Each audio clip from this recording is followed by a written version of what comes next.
পতিত ফ্যাসিবাদ যেন মাথাচাড়া দিতে না পারে সেজন্য সতর্ক থাকার আহ্বান জানিয়েছেন গণসংহতি আন্দোলনের প্রধান সমন্বয়ক জোনায়েদ সাকি।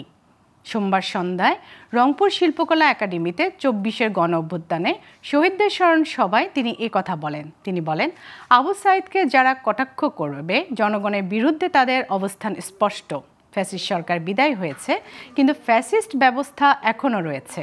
ছাত্র জনতার অর্জিত বিজয়কে ম্লান করতে তারা ষড়যন্ত্র চালিয়ে যাচ্ছে। স্মরণ সভায় ছাত্র জনতার অভ্যুত্থানে নিহত শহীদ পরিবার ও আহতরা স্মৃতিচারণ করেন। ফ্যাসিস্ট সরকার বিদায় নিয়েছে, কিন্তু ফ্যাসিস্ট ব্যবস্থাটা এখনো বহাল আছে।